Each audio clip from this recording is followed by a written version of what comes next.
요즘 꾀꼬리 소리 들으세요? 꾀꼬리. 좀 있으면 이제 뻐꾸기도 올 텐데. 저렇게 이제 철 따라서 철새가 우리를 잊지 않고 찾아온다는 것은 얼마나 기특하고 고마운 일입니까? 지금 매연으로 뒤덮이고 뭐 황소로 뒤덮이고 뭐 소란스러운 그 세상인데도 철새들이 잊지 않고 저버리지 않고 이 땅을 이렇게 찾아옵니다. 그런 걸 보면은 생각할 바가 참 많아요. 이 사람은 더러 이제 부도를 내고 자기가 한 말에 대해서 책임을 지지 않는데 저는 그 짐승들은 철 따라서 저렇게 거르지 않고 꼭꼭 찾아옵니다. 이 꾀꼬리가 울 무렵에 해차가 나와요. 해차. 뭐 차 좋아하시는 분들은 뭐 해차를 마셔봤겠지만은 늘 해차가 나올 무렵에는 꼭 꾀꼬리가 옵니다. 오늘이 이제 음력으로 4월 보름, 여름 하한거 결제일입니다. 원래 이제 부처님 당시부터 인도에서는 우기가 시작돼요.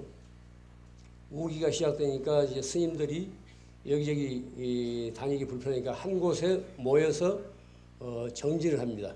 그래서 이제 원래는 우안거예요. 거기서부터 이제 안거 제도가 시작됐는데 우리나라는 겨울에 추우니까 1년에 2차례씩 있습니다. 뭐 인도에서는 한 차례 있는데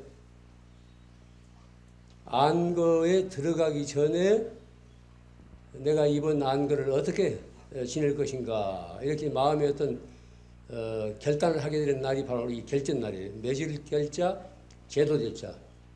앞으로 여름 그 90일 안거를 내가 어떤 마음을 가지고 어떤 결의를 가지고 어떤 원을 가지고 지낼 것인가 하는 것을 결정하는 그런 날입니다. 이 안거는 이 해마다 되풀이되는 철마다 되풀이되는 비슷비슷합니다. 뭐 1년에 2차례씩 있듯이 왜 이제 얼마나 하면 이런 이 안거가 오고 결전날이 오는가 하는 것은 그때마다 새로운 각오로서 시작하라는 뜻에서 뭐 그런 제도가 마련된 것 같습니다. 어떤 정진을 하든지 향상의 길로 나아가야 돼요. 그러니까 가령 한철, 불가에서는 이제 석 달을 한철이라고 그럽니다. 여름 한철을 어떤 정진을 하든 간에 인간적으로 성숙할 수 있는 그런 계기가 되어야 됩니다. 불자로서도 성숙해야 되겠지만은 인간적으로도 성숙할 수 있는 그런 계기가 되어야 돼요. 그러기 위해서는 각자 원을 세워야 됩니다. 안거에 들어가기 전에 내가 이번 여름 안거 90일 동안에 내가 어떻게 살아야 되겠다 하는 원을 세워야 돼요. 뭐 거창한 원도 좋겠지만은 지극히 일상적인 내가 하루 한 가지라도 남을 위해서 헌신하는 그런 일을 해야 되겠다. 예를 들면 또 아무도 미워하지 않아야 되겠다. 또 이런 담배를 꼭 이 여름철에 내가 어떻게 하는지 끊어야 되겠다. 뭐 등등 여러 가지 뭐 사안이 있지 않습니까? 저마다 자기 형편에 맞는 자기 상황에 맞는 그런 원들을 세워가지고 원을 이루도록 정진해야 됩니다. 안거 제도라는 것이 꼭 스님들만 하는 것이 아니고 누구나 뜻을 가진 사람들이 자기들 생활을 개조할 수 있는 그런 거 계기로 삼아야 됩니다. 무슨 일이든지 참선을 하건 염불을 하건 혹은 전리를 돌보건 기쁜 마음으로 해야 돼요. 마지못해서 질질 끌려가서 하게 되면 그 사람의 삶 자체가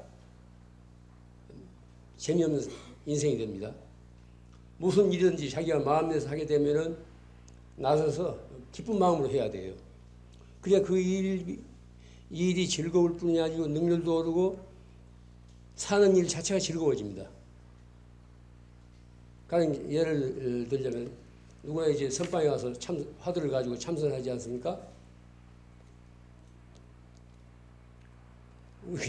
잘 들으십시오.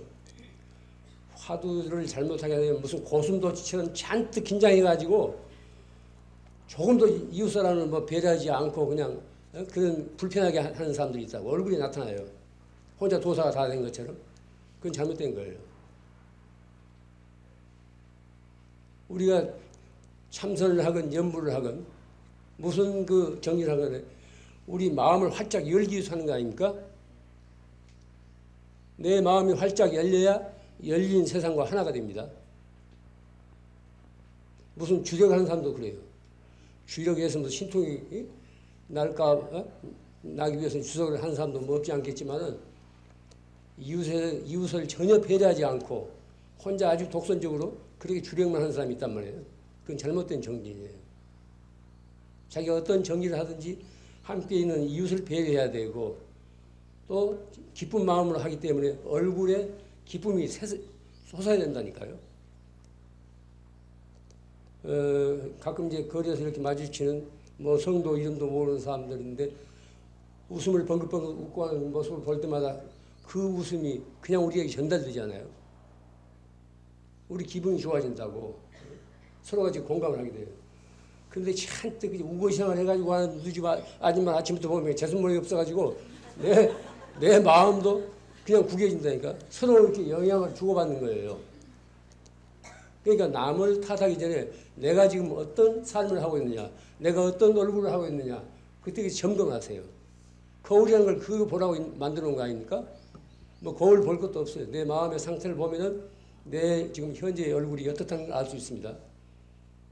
얼굴, 얼의 꼴. 그 사람의 정신 상태가 어떻냐, 그 사람 내면이 어떻냐 하는 것이 표현된 게 바로 얼굴이에요. 그러니까 정진하는 사람들은 늘 아주 편안한 마음으로 이웃에서 보더라도 아주 같이 기뻐할 수 있는 그런 그 마음가짐으로 정진을 해야 됩니다. 또 모든 그 좌선할 때 마음가짐으로 맨 첫째 지적하는 것이 발버리심이에요. 버리심을 먼저 바라는 겁니다. 다시 말하면 이웃을 먼저 배려하라는 거예요. 그래야 정진이 제대로 되지. 혼자서만 무슨 일을 내겠다고 혼자서만 깨닫겠다고 하면은 그건 잘못된 생각이라는 거예요. 발버리심. 먼저 버리심을 바래가지고 연부를 하건 참선을 하건 혹은 뭐 주력을 하건 뭐 독경을 하건 뭐든지 하라는 겁니다.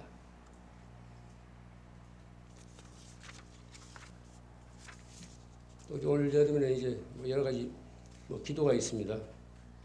뭐 일지장년은 천일기도도 시작되고 또 이제 백중을 앞두고 이제 또 이제 기도도 시작되고 뭐 절마다 똑같은 일인데 기도는 꼭 무슨 소원이 있어서만 하는 게 아닙니다. 꼭 소원이 있어서만 기도하는 건 아니에요. 기도는 모든 신앙생활을 하는 사람들의 기본적인 정진 태도입니다.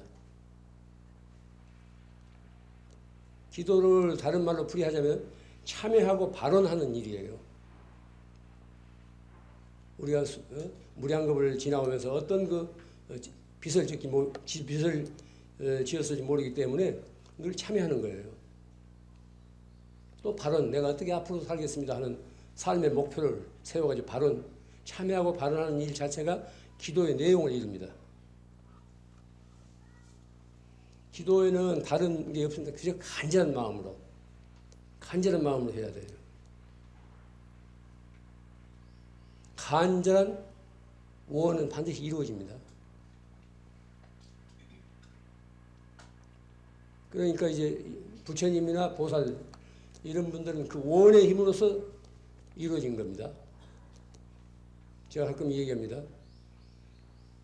부처님이나 보살들은 원의 힘으로서 불보살이 됐고 중생은 자기가 하는 그 업의 힘으로서 이제 그렇게 이제 중생의 테두리에서 벗어나지 못한다는 겁니다. 업과 원은 그렇게 달라요.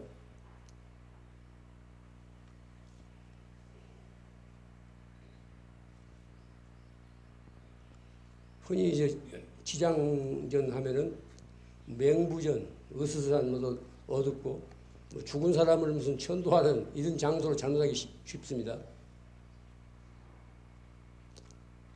뭐 지장보살은 다른 보살들과 달라서 승상을 하고 있어요. 스님들 모습을 하고 있다고. 머리 깎고 뭐 육환장 짚고. 중국 같은 데는 이제 지장 신앙이 굉장히 성합니다. 뭐 일본에도 그렇고. 우리나라 같은 경우는 과거에는 모르겠는데 현재는 지장 신앙이 그렇게 뭐 성하지 않아요. 심지어 중국 뭐 구화산에 가면은 신라 이제 스님이 거기 와서 이제 공부하셨는데 그분을 바로 지장보살로 그렇게 이제 지금도 모시고 있어요. 큰 뭐 가마를 떨치고 뭐 한국에서 온 분들을 관광객들을 그 고장에서는 구화산 그 고장에서는 아주 기쁜 마음으로 마치 그 지장 스님의 김지장 스님의 후예나 되는 것처럼 그렇게 기꺼이 뭐 맞이하고 그럽니다. 그러니까 무슨 지장보살은 무슨 그 지옥의 문직이라고 생각하지 마십시오.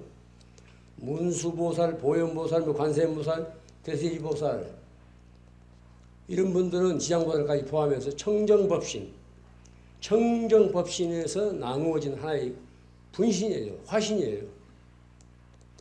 다시 말하자면은 부처님의 입으로부터 태어난 그런 그 보살들입니다.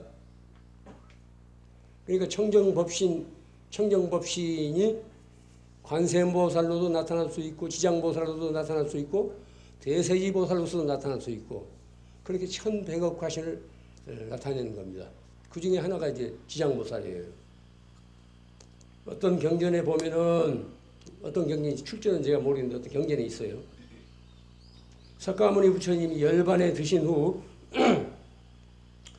이 다음 이제 이 부처가 미륵보살일 거예요. 미륵불이에요. 석가모니 부처님이 열반에 드신 후 미륵보살이 성도하기까지의 그 공간 이걸 이제 무불시대 부처님이 없는 시대라고 이렇게 형식적으로 말해요. 그 말도 아닌데 그렇게 이제 얘기하고 있습니다. 지금이라고 해서 부처님이 없는 시대는 아니거든. 그 형식적으로 봐서 이제 그렇게 얘기하고 있는 거예요. 이런 말에 이제 단단히 그 명심해서 속지 마십시오. 지금이라고 해서 부처님이 없는 시대는 아닌데 문서에 이르기를 석가모니 부처님이 돌아가신 후 이 다음 부처님이 미륵불이 출생하기 전까지 그 빈 공간 그 기간을 부처님 대신해서 중생 제도를 해달라고 이렇게 이제 지장보살에게 부촉을 했어요.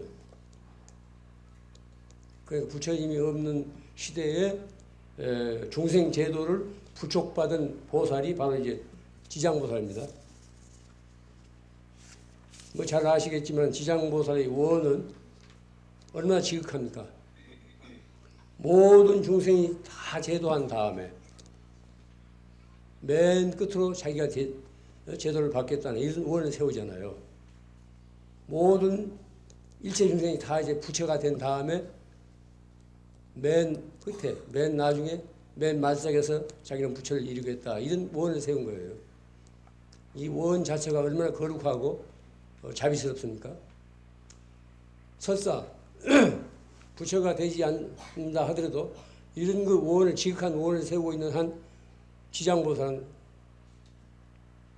훌륭한 구도자이고 또 보살입니다. 지장보살을 그렇게 생각하지 마십시오. 각자 자기 집에는 다 지장보살이 있어요. 날라리 엄마들은 그 제외하고 정상적인 엄마들 지장보살입니다. 자식들 키우고 식구들 뒷바라지 하느라고 하면 애간장 다 녹지 않아요. 본래부터 어머니가 되지 않습니다. 하나 여성인데 자식을 낳아서 기르면서 온갖 고통과 뭐 액난과 근심 걱정을 다 치르는 과정에서 어머니가 돼요. 그런 다음에는 선지식은 누구냐? 자식들이에요. 그런 과정이 없다면 어머니가 될 수 없다니까요. 그래서 지장보살도 되고 관세음보살도 되고 그렇습니다. 경전에 나오는 지장보살은 관세음보살을 뭐 과거에 있었던 경전에 나오는 그런 인물로 생각하지 마십시오. 오늘 현실에서 곧 내가 지장보살이고 내가 관세음보살이라고 이렇게 생각하세요. 또 집에서 애 먹이는 존재들 있잖아요. 이 사람들, 이 존재들을 통해서 내가 이제 보살이 되고 지장보살이 되고 관세음보살이 된다고 이렇게 생각하세요. 그 사람들은 오히려 그런 대상을 선지식으로 생각해야 됩니다. 그런 대상이 없다면 내가 마음을 너글게 쓸 일이 없을 텐데 그런 애먹은 대상이 있기 때문에 그걸 극복하기 위해서 내가 참선도 하고 염불도 하고 또 이제 주력도 하고 그런 겁니다. 지장보살 같은 그 지극한 그 원을 세우는 것이 바로 이제 어머니예요. 어머니. 거듭 말씀드립니다.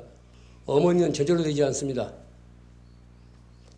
자식들을 키우는 동안 온갖 애간장을 다 이제 놓치면서 거기 어머니가 되는 겁니다.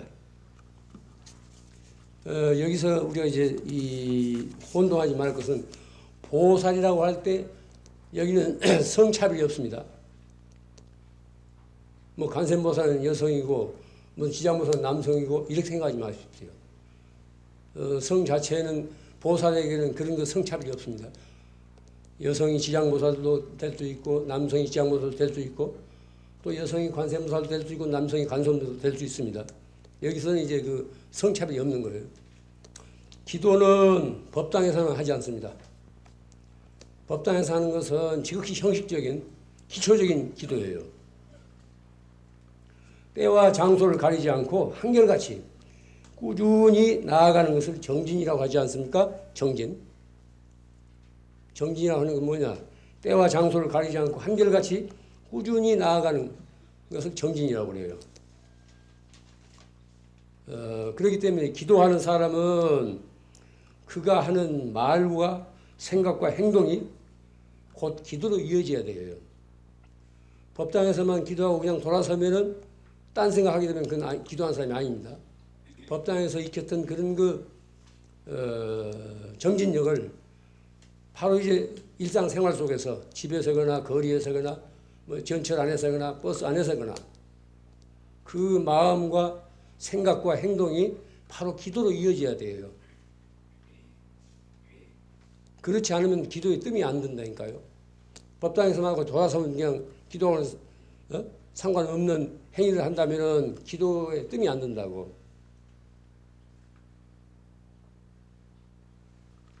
한결같은 마음으로 그래야 이제 기도하는 재미가 붙어요. 제 개인 그 이야기를 좀 하겠습니다. 제가 이제 중막 돼 가지고 제일 오래 산 절이 해인사예요. 거기서 12년을 살았는데 거기서 이제 선방에서도 정진했고 또 강당에 내려가서 뭐 경도 이제 배우고 했는데 처음 한 2, 3년 동안은 완전히 푸중 시절에 가서 지금 생각해도 겉도는 시절이에요. 여럿이 모여서 웅성거리고 그냥 그렇게 살던 시절이에요. 한 2, 3년 지나가니까 중노릇이 뭔가 이런 게 서서히 뭐 생각이 잡혀요. 내가 해인사 시절에 가장 지금도 이제 고맙게 생각하고 기억에 남는 것은 법당에서 이제 대중과 같이 조석 예불을 한 다음에 따로 이제 장경각, 팔만대장경이 모신 장경각의 그 안에 법보전이라는 법당이 있습니다. 거기 올라가서 이제 기도했던 그런 그 일이 내 생애에서 여러 가지 나한테 좋은 덕을 베풀었습니다. 그 영향은 제가 어떻게 받았는가 하면은 영암 스님이라고 그 당시 이제 자원 스님이 주지고 영암 스님이 총무였어요. 그리고 그 다음 차례 와서 이제 영암 스님이 주지도 하고 그랬는데 제가 이제 해인사에서 12년 있는 동안 주지가 네 사람 바뀌었어요. 처음엔 자원 스님, 그 다음에 청담 스님, 청담 스님이 다 저를 그냥 뭐 잘못해가지고 잔뜩 어렵게 만들어서 다시 자원 스님이 오셨고, 그 다음에 이제 금담 스님, 뭐 네 분 맞이했는데, 영암 스님이 사중에 어려운 일을 보면서 꼭 기도를 해요. 늘 장경각에서 기도를 하시더라고. 그걸 보고 나도 좀 기도를 좀 해야 되겠구나. 큰 법당에서 대중과 같이 예불 하고 나서 이제 장경각에 올라가면은 영암 스님이 기도를 하고 계세요. 그 총무 스님이. 그래서 나는 그 사이에 이렇게 이제 장경각 뒤를 포영을 돌면서 한 30분 있다가 그 스님이 나오고 나면 내가 들어가서 이제 기도를 이렇게 했다고. 조속으로 늘 해인사에 있는 동안 늘 그런 습관을 들였습니다. 정진을 했습니다. 그런 그 정진이 그때 그렇게 했던 정진이 난 아무 생각 없이 했지만은 내가 이 중로를 하는데 커다란 그게 이제 초석이 됐을 거예요. 그런 그 과정이 없었다면 그냥 대낮에나 쉽게 그냥 지냈을 텐데 그렇게 이제 장경각에서 조속으로 기도를 한 공덕으로 여러 가지로 제가 이제 중로를 하는데 크게 벗어나지 않고 제 길을 걸어왔다고 이렇게 생각이 됩니다. 해인사 그 장경각 법보전 양쪽에 무슨 주련이 서 있는가 하면은 주련 글씨가 원각 도량 하처 현금 생사 즉시 이 규절이 있어요. 원각 도량이 어느 것이냐? 원각 도량 부처님이 계시는 곳이라는 거예요. 원만히 깨달은 부처님이 계시는 도량이 바로 어디냐 이거예요. 현금 생사 즉시. 저기 뭐 극락세계 어디 먼 데 있는 것이 아니라 2500년 전 무슨 인도에 있는 것이 아니라 현금 생사 즉시. 바로 오늘 이 자리가 바로 그 자리라는 거예요. 원각 도량 하처 현금 생사 즉시. 오늘 우리가 지금 숨쉬고 행동하고 하는 바로 이 현실 자체가 부처님의 세계라는 거예요. 바로 거기가 이제 원각도라는 겁니다. 절에 가면 이제 그 주련 글씨는 다 그 훌륭한 법문이에요. 부처님 모두 경전에서 인용한 법문이기 때문에 그냥 건성으로 하나의 장식품으로 생각하지 마시고 좀 아는 스님들한테는 무슨 뜻인지 저 그 내용이 무슨 뜻인지 알고 이제 법문으로서 받아들이면은 여러 가지로 살아가는데 도움이 될 것입니다. 결국 기도는 삼업, 말과 생각과 행동을 밝히는 일입니다. 밝히는 일이에요. 이번 여름 안거 기간에 각자 원을 세우고 지극하고 아주 정성스러운 그런 이 기도를 해서 현재의 그 보살이 되세요. 지금도 다 불명들 보면 아무개 행, 뭐 아무개 심 다 있잖아요. 그건 말이에요. 그건 이름입니다. 이름과 실상이 하나가 돼야 돼요. 지극한 기도를 통해서 진짜 자기가 뭐 일월심이 됐거나 혹은 또 이제 뭐 일심행이 됐거나 연화생이 됐거나 그렇게 돼야 됩니다. 안거 기간을 그런 자기가 거듭날 수 있는 인간적으로 보다 성숙하고 신앙인으로서 보다 원숙해질 수 있는 그런 계기로 삼다면은 하루하루 소홀히 지내지 않게 될 것입니다. 오늘 말씀만 그치겠습니다. 여름 안거 아무 탈 없이 잘 지내십시오.